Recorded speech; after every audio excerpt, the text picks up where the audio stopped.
Iran के new air defence system ने पूरी दुनिया में तहलका मचा दिया है। ट्रंप और नेतन्याहू डर कर बिल में घुस गए हैं। उन्हें समझ नहीं आ रहा कि हो क्या रहा है।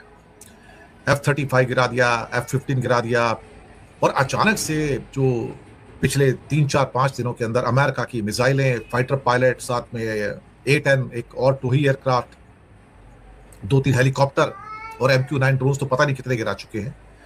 अमेरिका और इजराइल सख्ते में आ गए। ये क्या हो गया? अभी ये कहां से आ गए इनके? अब ये बार बार सोचेंगे कि यार अटैक करें या ना करें, कैसे करें? अब अंदर जाएंगे तो मार गिराएंगे वो लोग। अब इनको लगने लगा है डर साहब कि क्या अंदर फाइटर प्लेन भेज के हम लोग अटैक करें या ना करें।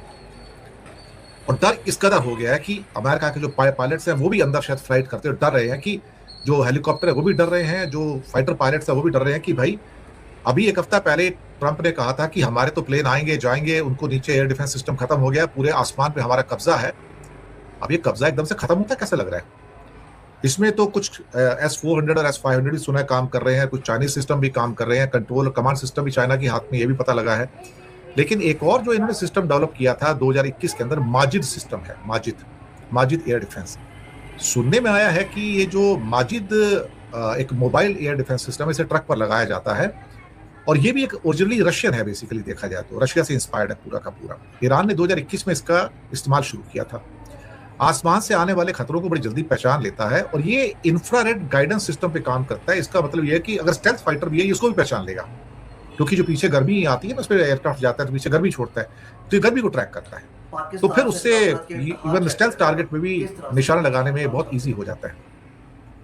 आप इंफ्रारेड जो सेंसर की जो रेंज है वो 15 किलोमीटर, यानी कि 15 किलोमीटर रेंज में एयरक्राफ्ट आ गया तो साहब इमीडिएटली ये जो माजिद का सिस्टम है ये फट से उसके ऊपर चला जाता है, और वो इतनी तेज गति से जाता है कि हवाई जहाज को संभलने का मौका ही नहीं मिलता कि क्या करना है क्या नहीं करना है।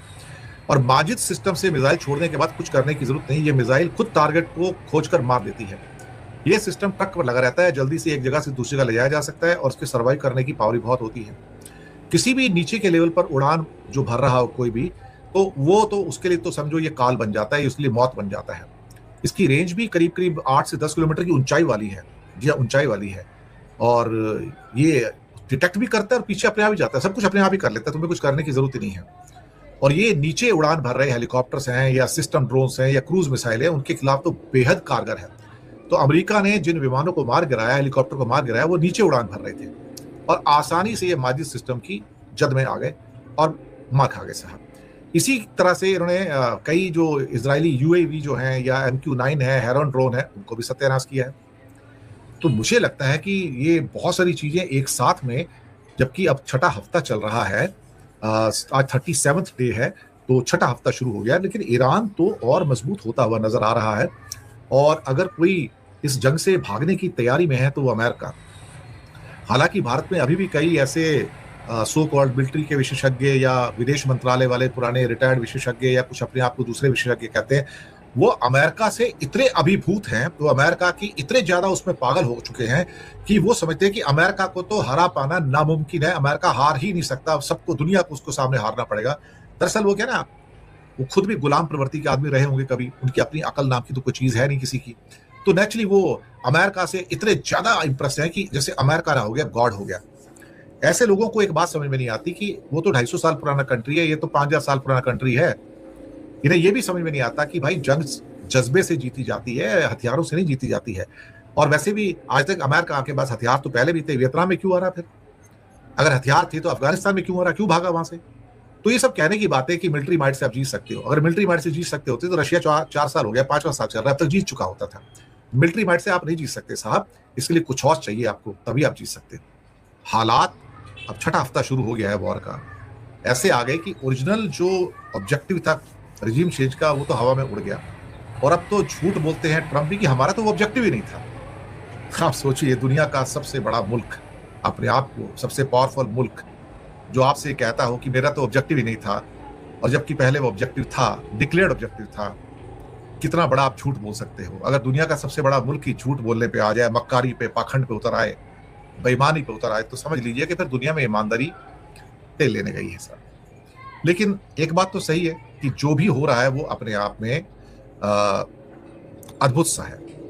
रजीम चेंज के मामले में अभी तो ये हाल है कि ट्रंप की खुद की जो सत्ता है वो हिली हुई है। ट्रंप अब ये कभी कभी ये नहीं समझ आता कि ईरान में रजीम चेंज कराते कराते कहीं रजीम चेंज अमेरिका में ना हो जाए। अब तो इसकी बातें हो रही है, क्योंकि बढ़ती हुई महंगाई, गिरती हुई पॉपुलैरिटी, कंट्रोवर्शियल डिसीजंस, और कहीं ना कहीं किसी को ना सुनने की बात कि मैं तो किसी की बात नहीं सुनूंगा, जिसको जो करना करे, मैं सबसे समझदार हूं। दुनिया में जितने बेवकूफ लोग होते हैं ना, या मोहम्मद तुगलक टाइप के लोग होते हैं, वो यही समझते हैं कि मुझसे ज्यादा समझदार, मुझसे ज्यादा इंटेलिजेंट तो कोई है ही नहीं साहब। चलिए कोई बात नहीं, लेकिन अब रिजीम चेंज की बात को लेके अब जो सियासी दबाव ट्रंप पे बना हुआ है, वो अब उनसे ही सवाल पूछ रहे हैं। रैंडी जॉर्ज जनरल को हटा दिया, अटॉर्नी जनरल पाम बॉन्डी उनको हटा दिया, इंटेलिजेंस के चीफ जो दूसरे थे काउंटर इंटेलिजेंस के टेररिज्म के अगेंस्ट में, जो कैंट, उनको हटा दिया, और ना जाने कितने और जनरल्स को भी रिटायर कर दिया।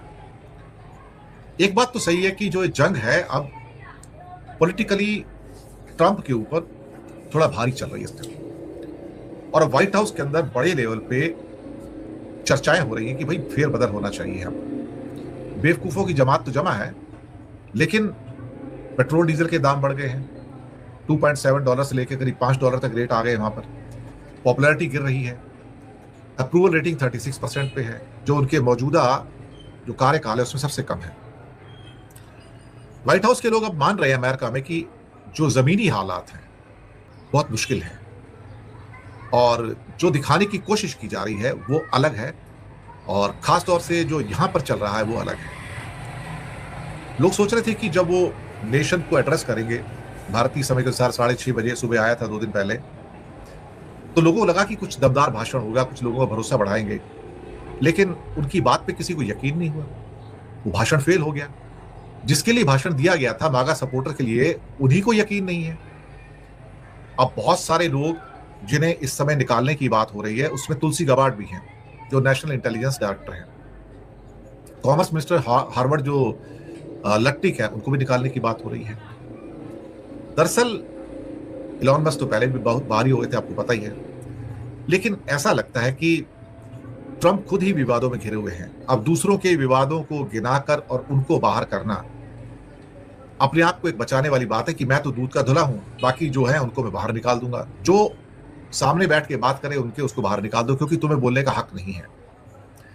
एक्चुअली पिछली बार भी जब इनका कार्यकाल था 4 साल का, तब भी उन्होंने काफी इनके क्रिटिसिज्म हुआ था। खैर जो भी है, लेकिन अब मुसीबत यह है कि डैमेज इस टाइम बहुत ज्यादा है, और डैमेज इसलिए भी ज्यादा है कि इनके आसपास जितनी जो जमात है वो बेवकूफों की जमात है, जाहिल और गंवार लोगों की जमात है, चाहे वो लटनिक हो, मार्को रूबियो हो, स्कॉट बेसेंट हो। ये सब एक किस्म से क्या ना, और ये पेट हेक्सेट जो कि डिफेंस मिनिस्टर हैं, ये सब बेवकूफों की और स्टूपिड लोगों की जमात है, और अनपढ़ लोग हैं। मैं आपको बताऊं, ये जाहिल गंवार किस्म के होते हैं। कोट पैंट पहनने से कोई पढ़ा लिखा थोड़ी हो जाता है। वैसे भी अमेरिका में ये माना जाता है कि जितने भी रिपब्लिकन लोग हैं ना, अधिकतर वो जाहिल गंवार किस्म के लोग हैं, और जो डेमोक्रेट्स हैं वो सारे पढ़े लिखे लोग हैं। ये पुरानी कहावत है। जो समझदार है, जो विजडम वाले लोग हैं, वो डेमोक्रेट्स हैं, और जितने भी अनपढ़ जाहिल गंवार किस्म के लोग हैं ना, उज्जड़ जैसे होते हैं, वो सारे रिपब्लिकन्स हैं। अब ऐसे में एक बड़ी हीट जो आ रही है जेडी वेंस के ऊपर आ रही है। जेडी वेंस जो कि वाइस प्रेसिडेंट है, उनकी उम्र भी बहुत कम है। वो कहते हैं मेरे सामने से बड़ा लंबा पॉलिटिकल कैरियर है, ये आदमी तो मेरा भी पॉलिटिकल कैरियर बर्बाद कर देगा। मैं अमेरिका का प्रेसिडेंट बन सकता हूँ, लेकिन इसने तो मेरा पूरा का पूरा रास्ता ही डुबो दिया पूरा। मुझे इस लायक ही नहीं छोड़ा कि मैं क्या करूं। और रिपब्लिकन के अंदर भी पूरी फूट पड़ी हुई है कि भाई अल्टीमेटली किया क्या जाए, और ऊपर से $1.5 ट्रिलियन का बजट भी मांग लिया उन्होंने। अब इसके बाद जिसकी भी विचारधारा थोड़ी सी अलग हो, उससे ट्रंप नाराज हो जाते हैं। पेट्रोल डीजल के रेट बढ़ रहे हैं, अंदर से थोड़ी हीट उठ रही है, तो थोड़ा उनके लब थोड़े नरम होने शुरू हुए हैं, लेकिन वो नरम होने के बावजूद भी अपने डिसीजन चेंज कर देंगे, मैं इस बात को नहीं मानता। लेकिन हाँ, इसके द्वारा उनकी परेशानियां तो कम नहीं होंगी। नवंबर तक उनको सरवाइव करना है, और नवंबर तक प्रेशर इतना बढ़ जाएगा कि इलेक्शन तो हारेंगे, बल्कि नवंबर के बाद फिर इंपीचमेंट का खतरा आ जाएगा उनके ऊपर। जी हाँ, कि इनको 2 साल के बाद हटा दिया जाएगा, और उसके बाद इनका ट्रायल किया जाएगा, उनको जेल भेजा जाएगा वॉर क्रिमिनल के तौर पर। यह बात भी अब तय होती चली जा रही है, क्योंकि डेमोक्रेट छोड़ेंगे नहीं ना उनको। उसके बाद अब जब कोई आदमी परेशान होता है तो क्या करता है, फिर वो मीडिया को कंट्रोल करता है कि मीडिया को कहा जाए कि हमारे खिलाफ ना बोले। अमेरिका में मीडिया थोड़ा सा आजाद है, तो कुछ भी बोलता है। अब ट्रंप जो है मीडिया कवरेज से नाराज है कि मीडिया जो है उन्हें लेकर गलत तरीके से पेश कर रहा है। उन्हें मेरे बारे में पॉजिटिव खबरें देनी चाहिए, उन्हें नेगेटिव खबरें नहीं देनी चाहिए। लेकिन ऐसा कौन सा काम है जो ट्रंप ने पॉजिटिव किया है जिसको लेके दुनिया में थोड़ी सी लोगों का विश्वास जागे? वो जितनी अपनी छवि को मजबूत करने की कोशिश कर रहे हैं, जमीन पर हालात सब उनके खिलाफ जा रहे हैं इस टाइम। अब या तो अब अपनी टीम में पूरा का पूरा नया बदलाव करें, या फिर छोटा मोटा कोई कॉस्मेटिक चेंज करके कुछ तो करें उसके अंदर। अब मुसीबत यह है कि हर वो आदमी जो जा रहा है उसको दिखाने के लिए एक दूसरा आदमी जो ऑलरेडी काम कर रहा है कहता है चला गया तो क्या हो गया, उसके बाद और भी तो हैं। तो क्या है, इनकी जो बेवकूफपना है ना, जो जिद है, वो जाता नहीं एक्चुअली। और ये अपने आप में सबसे महत्वपूर्ण है कि ट्रंप एक ऐसे जाल में फंस चुके हैं जहां से उनका निकल पाना मुश्किल है। अभी जब अमेरिका के जेट्स जो लगातार गिर रहे हैं उसके ऊपर जो मीडिया रिपोर्टिंग हो रही है, हालांकि ठीक है, सुनने में आया कि इन्होंने अपने दोनों पायलट को बचा लिया है, लेकिन जो घटनाक्रम है लोगों के अंदर जो उसकी लोकप्रियता है वो कम होती चली जा रही है। तो लोग पूछ रहे हैं कि हमें जरूरत क्या है अपने लोगों की जान को खतरे में डालने की, पहले ये तो बता दो ना।